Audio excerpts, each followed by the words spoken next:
നമസ്കാരം. നീറ്റ് വിവാദവും വിദ്യാർത്ഥി പ്രക്ഷോഭവും മൂലം ഏറ്റവും കൂടുതൽ നഷ്ടങ്ങൾ സംഭവിച്ച ഒരു സെലിബ്രിറ്റിയാണ് പേർലി മാണി. മുമ്പൊക്കെ ഒരു വ്ലോഗോ പോസ്റ്റ് ഇട്ടാൽ നിമിഷ നേരം കൊണ്ട് വൈറലാകും.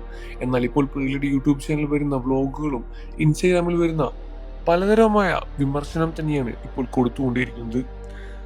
ആവശ്യ നേരത്ത് സ്വന്തം സുരക്ഷയും ജീവിതവും സേഫാക്കി വെച്ച് മാത്രം പ്രതികരിച്ച പേർലിയെ പിന്തുണയ്ക്കുന്നതിൽ അർത്ഥമില്ല എന്നാണ് അൺഫോളോ ചെയ്തവരുടെ പ്രതികരണത്തിൽ മനസ്സിലാക്കാൻ സാധിക്കുന്നത്. ഇപ്പോഴത്തെ പേർലിയെക്കുറിച്ച് സോഷ്യൽ മീഡിയയിൽ പ്രത്യക്ഷപ്പെട്ട ഒരു കുറിപ്പാണ് ശ്രദ്ധ നേടുന്നത്. പെട്ടുപോയതുകൊണ്ട് മാത്രം പേർലി പ്രതികരിച്ചതാണ് എന്നും, പക്ഷെ നീചമായ രീതിയിൽ മോശം ഭാഷയിൽ അവരെ ഹരാസ് ചെയ്യുന്നത്, അധിക്ഷേപിക്കുന്നത് കമന്റുകളും ഇതോട് യോജിക്കുന്നില്ല എന്നുമാണ് ഫേസ്ബുക്കിൽ ഒരുപാട് ആരാധകരും ഒരേപോലെ പറയുന്നത്. മൈനജ മൈത്രി എന്ന ഫേസ്ബുക്ക് യൂസറുടെ കുറിപ്പ് ഇങ്ങനെയാണ്: എന്താണ് പേർലി മാണിക്ക് സംഭവിച്ചത്? പേർലി മാണി വിദ്യാർത്ഥി പ്രക്ഷോഭത്തിൽ കുറിച്ച് ഇൻസ്റ്റാഗ്രാമിലിട്ട പോസ്റ്റും അതിനുശേഷം യൂട്യൂബിൽ ചെയ്ത എക്സ്പ്ലനേഷൻ വീഡിയോയും കണ്ടു. എല്ലാവരോടും സ്നേഹം, എല്ലാവർക്കും നന്മയിരുന്ന 20-ലെ ഗുണം 7 ദിവസവും അങ്ങനെ മാത്രം ചിന്തിക്കുന്ന ഒരാൾ എന്നെ ക്യാരക്ടർ ക്രിയേറ്റ് ചെയ്താൽ, അല്ലെങ്കിൽ അങ്ങനെ ഒരു ഇമേജ് ബിൽഡ് ചെയ്ത് പേർലി മാണി സ്വയം മാർക്കറ്റ് ചെയ്യുകയാണ് ചെയ്യുന്നത് എന്നാണ് പറയുന്നത്. എന്നാൽ സാമൂഹിക വിഷയങ്ങളിൽ നിലപാട് പറയുമ്പോൾ, ഉദാഹരണത്തിന് വിദ്യാർത്ഥി പ്രക്ഷോഭത്തെക്കുറിച്ച് സംസാരിക്കുമ്പോൾ എന്തെങ്കിലും ഒരു നിലപാട് എടുക്കേണ്ടതുണ്ട്. ആ നിലപാട് ചില ആളുകൾക്ക് ഇഷ്ടപ്പെടാനും ചില ആളുകൾക്ക് അംഗീകരിക്കാൻ ബുദ്ധിമുട്ടുമായിരിക്കും. ഏത് നിലപാടെടുത്താലും മറുവശം നെഗറ്റീവ് തന്നെയായിരിക്കും. ഇവരുടെ പേർലി മാണി സംസാരിച്ചപ്പോൾ ആർക്കും ഒരു പരിക്ക് പറ്റാത്ത രീതിയിൽ സംസാരിക്കാൻ നോക്കി. കഷ്ടമിട്ട് പറയട്ടെ, നീറ്റ് പരീക്ഷ ചോദ്യപേപ്പർ ചോർന്നതിനോ ആ വിഷയം എന്താണെന്ന് പോലും അഡ്രസ്സ് ചെയ്തിട്ടുമില്ല. അതായത് സംസാരിക്കേണ്ട ഗതികേട് വന്നതുകൊണ്ട് മാത്രം ഒരു പോസ്റ്റ് ഇട്ടതാണ് പേർലി. അതിൻ്റെതായ ആത്മാർത്ഥത കുറച്ചും നിലപാടില്ലായ്മയും ആ പോസ്റ്റിൽ കാണാനും സാധിക്കും.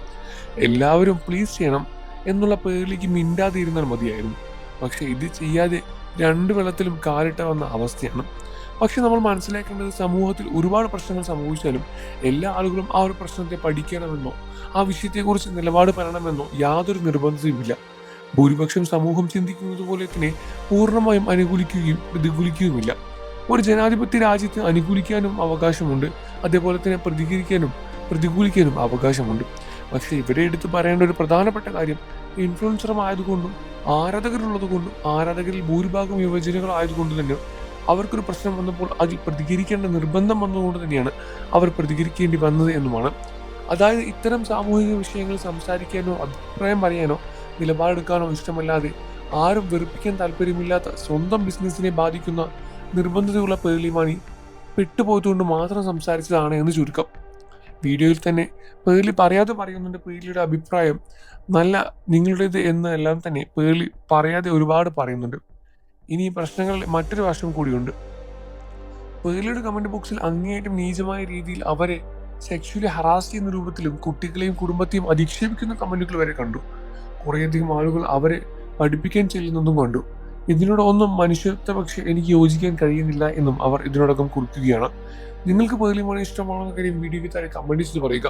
വാർത്തകളും വിശേഷം എത്രയും പെട്ടെന്ന് അറിയാൻ നമ്മുടെ വീഡിയോ ലൈക്ക് ചെയ്ത് ചാനൽ സബ്സ്ക്രൈബ് ചെയ്ത് സപ്പോർട്ട് ചെയ്യാൻ ഫ്രണ്ട്സ്.